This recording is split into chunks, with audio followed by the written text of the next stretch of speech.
Yeah, test. Cool. What's up, guys? We're here in the car. We're actually heading to Kansas right now. A little bit of time has passed since our Ohio trip, but I wanted to do a kind of a recap video. Just kind of go through and talk about kind of our mindset that we had going into it and some strategies that we had and, you know, some of the different experiences we had because we're... What? You're just repeating the same thing. The mindset, strategy, the thoughts, emotions, will. Kind of what was inside our brains. We're trying pretty hard to get on big bucks, and Joshua was filming, but we don't. There's a lot of stuff that goes on that we didn't film. So if you're ever wanting to go down to Southern Ohio to hunt public land, then you might maybe have a better idea of what to expect, or based off of our sucky experiences. The area that we were in, essentially backing up even more, it was a kind of a company-led trip. So me, Joshua, David, by the way, David's back there. David has smashed into the corner behind a bunch of stuff right now. But we all flip houses, and with my brother John as well. The guy that kind of has started a lot of this and kind of heads up a lot of it is our buddy Calvin. Well, he bought a piece of property down in Southern Ohio, kind of southwest of Athens. Don't get too specific. It doesn't really matter because you can't hunt his property, it's private. But where he was at is real close to the Wayne National Forest. So he wanted to kind of let us all go down and hunt while being able to stay at his place, because he's got, it's kind of a rustic off-grid house that he had. And I think it was an Amish house originally, so pretty unique. I've actually never stayed in any kind of Amish house, but they had a wood furnace that they used to heat the water, to heat the house, to cook with. It was pretty sweet. No electric, just water. We stayed in that, and then there was like a handful of new hunters there. I think he let them hunt on his property a little bit, but mainly he was hunting his property, and then all the rest of us were going out and hunting public land. On the first night that we arrived, we went out and started scouting. Yeah. And we jumped into the first piece. Right off the bat, we find a scrape and like 2 or 3 rubs. And the rubs were they were like this big. I mean, pretty decent sized trees, pretty shredded, pretty green. We look at each other and we're like, okay, all right. But then Jacob's like, and I'm thinking the same thing. He's like, well, this is like the first piece we walk into. Like, we're thinking maybe it's like Wisconsin. You see sign all over the place. So we're like, this probably isn't anything. You know, we want to make sure to see our options. We've been to Wisconsin before, and when you see rubs like that, you're like, well, there's been bucks in here at some point. You know, like at least where we've hunted in Wisconsin, you'll go into a spot and you'll find rubs like this big around, shredded all over, and it means nothing. And you're like, well, we gotta make sure there's big bucks in here, you know, like there's so much sign. So we didn't really know what to expect, and I was kind of expecting there to be more sign, bigger sign than, you know, what we're used to back home. So we finished kind of scouting that bottom, and we thought we kind of knew what maybe the buck was doing that had made that sign, but not really. Like, you really don't know that first night that you go out, and I mean, you have no idea. You're just like, you're just trying to, you know, get enough information to make some sort of a non-stupid sit for the evening. Yeah. That's essentially what we were trying to do. So we ended up jumping up top, and we started walking some CRP. There's like some thick CRP up top, and we jumped a doe out of there. So that was cool, but we didn't see any buck sign. At first I was wanting to sit up there for the evening because I was like, man, this is really good bedding. Like, it makes a lot of sense for the deer to be bedding up here, especially after we jumped that doe out. And then I was talking to Joshua. I was like, man, we should sit up here. This looks really good. But then I was like, I don't know if there's enough buck sign. I was like, should we just go walk it? Because like, why the heck are we wondering if there's bucks up here? Like, there's no sense wasting a sit on something if you're not sure what's up there. So we just went up there and walked it. Didn't really see anything. No rubs. no scrapes, so we backed out of there. What we ended up doing was we decided to go just scout more pieces. So I think we might have jumped into a couple of different pieces and then pulled back out. But the spot we ended up sitting, it was a really big wooded ridge system, and we walked the whole thing. I think we might have jumped 1 or 2 deer, but anyways, we ended up jumping this one deer up on a finger, this ridge finger. There was acorns everywhere, and there was white oaks just specifically on that ridge finger. I didn't see any on any of the other fingers. And then to confirm that that was a decent area, at least in our opinion, even more, there is a cell cam up. So we set up there, and of course we didn't see anything. That was the end of day 1. And then day 2, our initial thought was if we don't have a spot that we have confidence in sitting in the morning, then we're gonna go down to this wildlife area that was really, it looked open on the maps. And we're like, you know what, we're just gonna go down and drive it, because if we can see anything from the car, a lot of times you can get a lot of good information doing that without even having to put boots on the ground. Sometimes you can be more effective doing that. It turned out to be a great idea.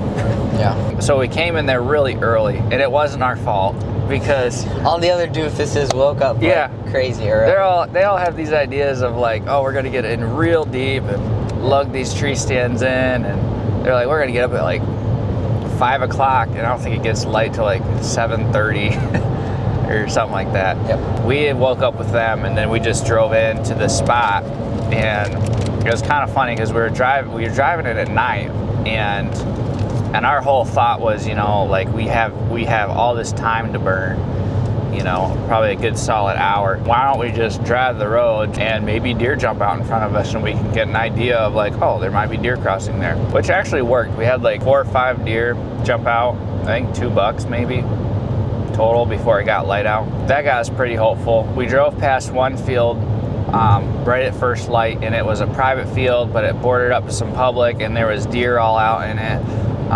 A few does. There was a buck that looked like a pretty decent sized bodied buck. It was really dark out, so I couldn't tell much, but that field looked pretty sweet. So we kind of tucked that in the back of our minds, and then we went into that wildlife area, and we ended up spotting a buck chasing a doe. He jumped out, crossed the road right in front of us, and chased her up the ridge, and they kind of disappeared over the crest. What we ended up doing was we circled back around the other side of the ridge, and our plan was that we were gonna kind of come up on the back side of that ridge and then just kind of still hunt our way in there. It didn't work out very good. We kind of lost sense of direction a little bit. Yeah. So we get up there, and it's way bigger than everything looks. When you're on the ground and you're looking up at these ridges and you see these, you know, trees up at the crest, in your mind you think like, oh, that's the top of the ridge spine. On the other side, the ridge goes down, and then there's a road. No. Like, holy cow, that semi almost swiped me. I mean, you're going 60. Because I'm not paying attention, I'm talking. We get up there to the top of the ridge. It turns out there's this giant bowl that is in the middle of this ridge system. So what we were looking at was not the spine of the ridge and having it go down. We were looking at the top edge of the bowl. And then the bowl plateau. The whole bottom of the bowl was hardwoods, real thick, nasty, briar-filled hardwoods. So we ended up walking what we thought was the edge of the ridge spine, and we got up to the top, and I looked at my maps and I was like, we are nowhere near. We're like 300 yards away from where we saw the buck come up at the top. Yeah, and we're like, still on the wrong side of it. Yeah. But we gotta be really quiet, and then we looked and see, and we're like, yeah, the deer couldn't even hear us. Like, we're making all this ruckus. But so anyways, we slipped back down and we tried to get up closer to where we thought that buck had come up to, and we got up in there, and what turns out it's a flat top, probably about 70 yards wide, and it's just super thick, just tall grass, short shrubs. I don't think there was a single tree stand tree on the whole top. There was just a few trees on the edge. So it seemed like it set up really good for deer bedding, and I'm sure that that's where they were. But we were starting to get a little worried because we had made quite a bit of racket moving around in there, and it was a still calm day, very calm. We got a text that Calvin had actually shot a buck that morning. So we were up on top of that ridge and still hunting around and whatnot. Did a little bit of calling and listening, and we thought for sure we heard something moving around in there, but it was getting just like later towards the afternoon, right? And we're excited for our buddy that he shot at something, so we're like, maybe we'll go help him track. Yeah, we're gonna go get down and help him track. Plus, I think the wind wasn't very good. It was like starting to cut over to blow across that bedding, and we were like, we'll back out. So we had that in the back of our mind too, like maybe this would be a good spot to set up on for like an evening sit or something. Not 100% confident in it necessarily at all. So we got back, we tried to help track that deer. We tracked him for quite a ways, but it ended up being like a high. He shot him high, and he shot him like, I think right around his spine. Maybe he just clipped his back, because didn't he get a trail picture of him later? Yeah, later on he did. Yeah, he didn't end up killing him, and it was just kind of like a flesh wound. So that really sucked, because that was a pretty nice buck that he had shot that morning. So we didn't get this on film anyway, but we were driving down to get this piece, and we were in Sketchyville. I mean, I've driven in a lot of rural areas, but this was like Sketchyville. We drove down underneath this bridge, and there's probably like a half foot of water on the ground, and it was like one of these railroad like tunnels, you know? Yeah. But it was like that, but 2 tracks with water on the ground, and you're like, man, I don't know how big that puddle and it is. just instantly like turns a corner. It's like, and then it turns right into that. You're Yeah. like, Yeah, and then on top of that, there's like all this inappropriate graffiti on the concrete walls, and I'm like, good grief, like, how do you even get gang members out here? You know, like, what's going on? So we were like a little sketched out, but we pulled into this piece of commercial forest. They don't call it that. Why were we down there? Oh yeah, we went down there only because we had to get gas. We were like, we gotta get gas really bad, and so there was only 2 gas stations to go to. One of them was closer to the spot we had been hunting, and we should have done that one. But we instead, my bright idea, I was like, let's go to Rio Grande. There's a gas station up there. It was a little closer to where we're leaving from, even though it's the opposite direction from where we need to go. But yeah, that's okay. We ended up there. Anyways, we got to this piece of commercial forest, and we kind of just wanted to like give it a quick little walk, just like, you know, walk 100 yards, get a feel for it, and, you know, do we want to hunt here or pull out or what? So anyways, we walk up there, and it's just really, I mean, it's clear cut, so you got a lot of thick undergrowth, a few pine trees here and there. It must have been like a pine plantation that got cut. But we turned this corner, and there's a doe and a fawn just grazing on the logging trail. And they never saw us. They were probably only 70 yards away, something like that. So right away we're like, okay, you know, like, let's turn around, go get our stuff. Like, we see deer, we might as well. Yeah, like, let's turn around, go get our stuff, and come back. And so we did, and we rounded that same corner. They weren't there, but then we jumped a couple deer down at the bottom. So then we assumed that's probably them. They probably fed off of that logging trail, and then we just jumped them. This whole time in the back of our mind, we're thinking, find sign, find sign, find sign. And it's really hard to sit anywhere without really having a lot of decent sign that confirms you're in a good spot. So we've walked that logging trail, we kept going, and we're just looking for a sign. We found one area kind of where the thick ridge tapered off down into a creek valley. We did find a scrape there in an old rub, and Joshua was wanting to sit it, and I was like, it might be a good idea, but I kind of wanted to keep going. So we worked all the way down this creek bottom, down to kind of where these 2 ridges tapered off at the ends, and another ridge was behind that coming up, so it kind of created this ridge, kind of like a hub, a travel hub essentially is what I was thinking it would be. Well, we get down there, and this whole time I'm like, oh, just, you know, a little farther, Joshua, a little farther. He goes, it's getting dark, and we're like, well, we gotta get a spot to set up. We get down there, And then all of a sudden, it just erupts, and we just blew deer everywhere. Like 4, 5, 6 does were right in that hub, and they all took off, blowing and whatnot. But at that point, we traveled. I mean, we walked all the way down there, so we're gonna sit it. But there's a guy that he had a stand set in there, and he had a cell cam on a scrape, and it looked like it was probably a mock scrape that he had made.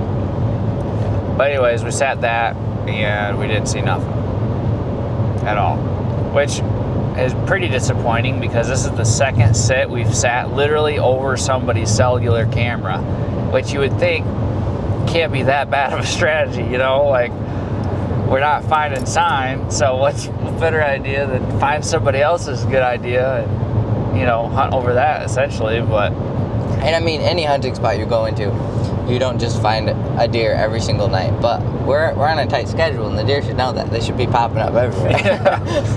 Yeah. So that was the end of day 2. Day 3, we went back to that same wildlife area that was real open and grassy, and we got on another more big bucks. It's been that spot was like pretty consistent for being able to spot deer. But we saw 2 bucks. They were on this alfalfa field that was on private, but they were walking across it, going down into public. And so we were thinking, this is sweet. You know, we'll jump up the backside, slip down there, and still hunt around, try to find them. That's pretty much been our only plan. So we get up there, we start walking over to them, and there's like a grassy top, and there's beds all over the place that we're finding. And essentially there is a wooded creek, you know, draw, and that's coming up from kind of where they went down. They went down one side of it, and we're coming down on the other side of it. And it's this wooded draw that they went down into. Well, we get down there, and we're realizing this wooded draw is like 300 yards wide, probably. Yeah, pretty big. It was big, really big, and the public doesn't go down into the whole thing. So we get up in a tree on the edge of it, and we're just thinking, you know, like, hey, let's watch down there. Maybe we'll see them moving around. I mean, we had snuck in there real good. We're on the kind of the legal side of where we saw those 2 bucks. I think we have some footage we'll probably throw up, but they were like in that hayfield. Right. Yeah. So we were hunting the public side, but we didn't have much public to work with. Like, yeah. I mean, we could only shoot 20 yards down into that draw. So I mean, we sat up there. Was that the set where we got up there, and then like 20 minutes later, I was like, yeah, you're like, let's get down. What do you think? Yeah. Well, we got set up around like, it was probably like 9:30 or something like that, and so I mean, like, once you're sitting up there and you don't see anything moving, you're just realizing, like, man, they're probably bedded. Like, am I doing anything good sitting here? So I convinced Joshua to get down, which sucked because that was a really hard tree to get up into. Yeah, he picked the one tree, and right off I was like, it's probably not the best tree, but he wanted to be Mr. Cool Man and climb around every single branch. Yeah. With a saddle. It's a pretty epic tree to be in, honestly. That was really cool. I wish I could have hunted that longer. But while I was up there, I was looking, and there's public that was coming down into that bottom from the backside. Just a corner of public that came down and then ended in that bottom. So the whole time I'm thinking, you know, let's go down there and check that chunk of public because it worked better for the wind. So when we pulled out, we circled around the backside, and we started working our way up into that piece of public, trying to see if there's another way we can get on where we think these 2 bucks went down into this draw. So again, climbing up this, you know, grassy top, lots of beds, and then we get down there. We didn't see a whole lot of deer sign, but we got down there, and Joshua looks down at the leaves, and he goes, blood. There was like, I just looked down, and there's a little leaf and like blood splattered all around, and it's just full of blood. I was like, Yeah, and so I'm red-green colorblind to some extent, so I see blood, like I can see red. I just can't pick it out very good. Like I suck on blood trails, so I could barely see it. But I'm like, that's weird. Obviously somebody shot something. So now in the back of our head we're thinking like, okay, well, just how good is this area that we're coming into? Like, is somebody just trampled all over the place trying to find their wounded deer? Or will they be soon? Will they be soon? Yeah, it's hard to say. But we kept walking, and I inadvertently am following this blood trail because, like, another 20 yards down, Josh was like, more blood. And there's actually a good amount of blood. Like, it would have been tempting to be like, hey, maybe we'll get a free deer if we just follow this, you know? What I was thinking was going to be more of like a flat plateau, you know, where the deer would come off of one finger, slip up onto another. That's pretty typical a lot of places that I've hunted, but we get down to the bottom and instead it's a creek drainage system that's running this bottom, and it's like cut. Like, there's only one spot where the deer could get across it, and the rest of the spot is like a 20 foot, like 10, well, more like a 10 or 12 foot drop. And at one point the water is coming over this rock ledge and dropping, and it's like a cavern in there, like full on cave material, which was pretty sweet. I think we backed out. Did we go back there in the evening? Yeah, we backed out so that way we could come in the evening. Yeah, so Thursday afternoon rain came in, and it was raining really hard. So Thursday evening we went back to that bottom because there was a little creek crossing that we found right there. So we just sat on that creek crossing, but it was raining. We didn't see anything come through there at all. So we pulled out. We're like, let's catch some does, maybe bedding down or something on that like grassy area we had to walk through coming there. So we were coming back, and yeah, when we got back to the truck, then we're like seeing all the texts where he's like, oh, I just shot at the buck again. Yeah, he shot it. So he thought he shot at the same buck, but Calvin ended up shooting a different buck. And so we went back and helped him track it, found it. Super awesome that he was able to fill his tag down there. It wasn't the one that he was thinking. I think he might have been a little disappointed. Yeah. It was a little smaller than he was originally thinking, but I still think it was a good deer. Like, monstrous. I would have shot it, and you know, like we were going all over Tarnation trying to chase ones like that. But so it would have been Friday morning. Yeah, Friday morning, all the guys were getting up, going out to their spots, and me and Joshua were just planning on, I think, just hunting from the car, like driving around looking for deer again. Not poaching. Yeah, not poaching, but like glassing from the car, hunting from, So that was our plan. But Joshua went to get up out of bed, and he went like, you said you heard a pop in your neck or something? Yep. Yeah, he went to get up out of bed, heard a pop in his neck, and all of a sudden he's like in extreme, excruciating pain. And he can't even get out of bed. Like, he can't use any of the muscles to like support his head or push his head up or support his neck in any way without being in excruciating pain. So right away I was like, it's already raining, and I really don't want to go out. He was tired. He's like, maybe it's just a nerve thing. And then he goes right back to bed. He's like, just wait a little longer. Yeah, because I've done that before. Like, I did that last week, where you pull a nerve, you pull a muscle a little bit. But yeah, no, it was bad. Like this is a problem. Like, I was like, I got to go get some stuff for him, because like I got to make sure I can even get him home, and without him being in extreme pain. Like, it was that bad. And I know Josh was a little bit of a baby. No, I'm just kidding. Josh was not a baby, and I knew he was in some major pain. So I went and got him a bunch of painkillers and all that stuff that afternoon. He ended up feeling good enough to where that evening, Joe ended up shooting a doe, and he went and helped recover it. We ended up finding it. That was really cool. He was able to fill his tag.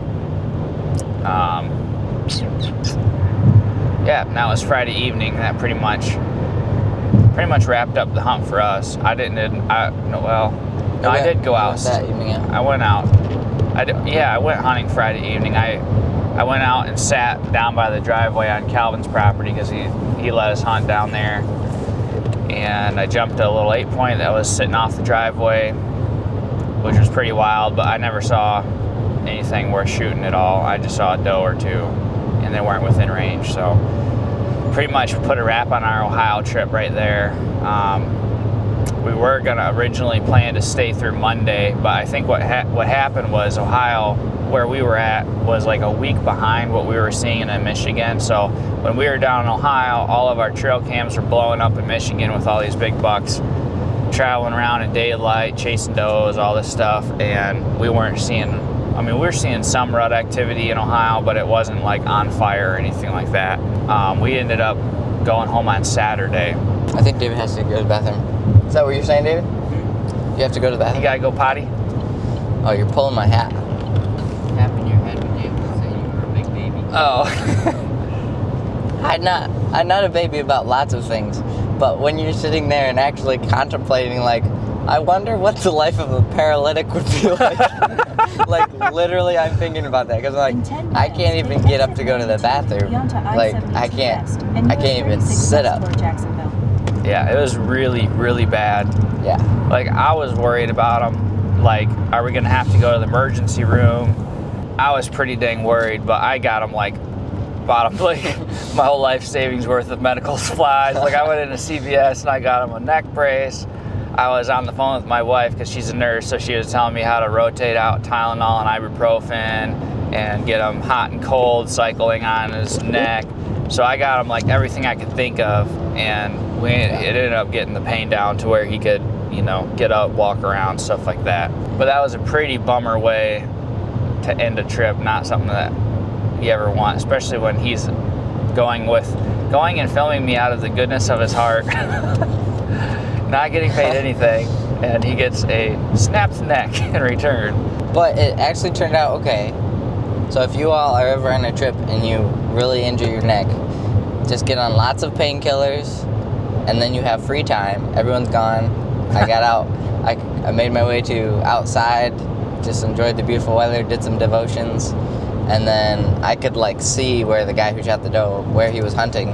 So I watched him get out of his thing, came back, we talked about, you know, how good of a shot he made. I helped him try to go out and track it and stuff, so it was still a good time. Everything was good except minus the fact that you were in excruciating pain. But yeah, so that was the trip kind of in a nutshell. In a 36-minute nutshell. Yeah. Well, I mean, we'll edit it down a little bit. So I think one of the biggest things that is a huge learning experience, no matter where you're at, is trying to read sign. Like, what sign should you set up on? What sign should you see and just walk past? That's super hard. That was hard for us because like the leaves were falling a lot, so a lot of the scrapes had leaves on them. So there wasn't any like smoking fresh sign that we saw that we were like, oh, we got to set up here. But like, if you don't see it, then like, what do you do? Because I mean, we covered quite a bit of property trying to find sign, and we just didn't. By the end of the week, we were wondering like, should we have just set up on that sign that we saw right off the bat? Because a couple of other guys were hunting in that general area, and they found, I think, sign from that same buck on a couple different ridges.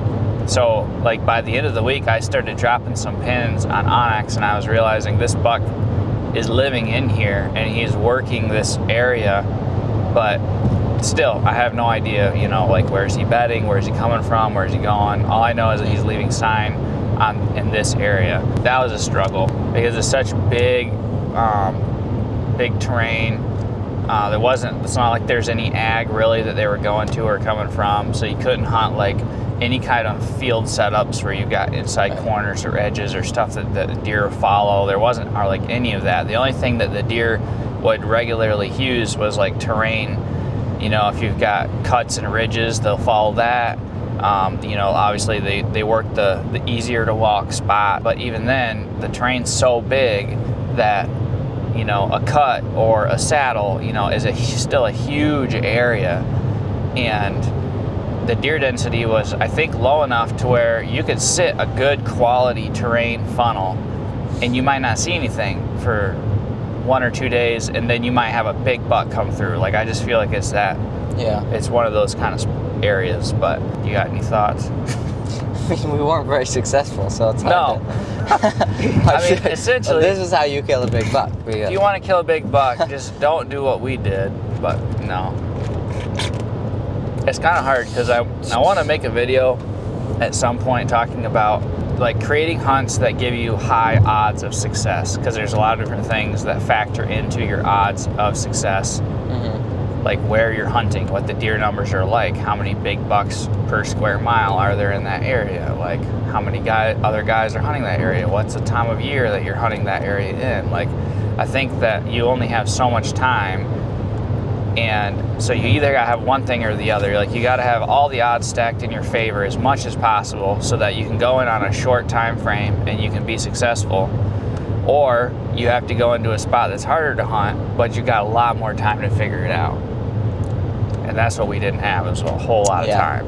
I think something we did do well at. It was just hard with how we executed it, but that's just driving around in the morning, like finding deer. Yeah. Like finding the big bucks. Like, you know they're there. You don't have to guess. You don't have to sit in a spot and wonder, you know, if a buck will show up, because we saw the buck go into this certain particular area of woods or something. Right. So just knowing that the buck's there, either by seeing them or having a camera set up beforehand, like Calvin did with his stuff, that's Getting helpful. eyes on deer. Yeah. And then you got to be patient. Like, you know, Calvin sat for quite a few sets before any decent buck actually came out. Right. Yeah, it's a mixture of like, knowing that there is a buck there that you can hunt, and then getting into a setup that you can feel confident in, and being patient. Yeah. Which I suck at. I suck at being patient. I'm so impatient. But like here in Michigan, we have so many deer where like if I get into a set and I don't see a deer, I'm like, this spot's crap. Like, let's get out of here. But in Southern Ohio, you can't really do that. Like, it's just there's lower deer numbers in general. So appreciate you guys watching. Means a lot for the channel. I know as of right now. 2 lanes to take exit 90. Shut up! As of right now, when I'm making this, we've got like 1,500 subscribers, which is incredible. Just for this short amount of time that the channel's been up. I didn't know I was going to be this popular. I know that the hunting season stuff isn't necessarily the highest watch stuff that we have. It's a lot more of like the gear mod stuff and saddle hunting stuff, but we still like to share our adventures with you, even when we aren't the greatest at killing bucks.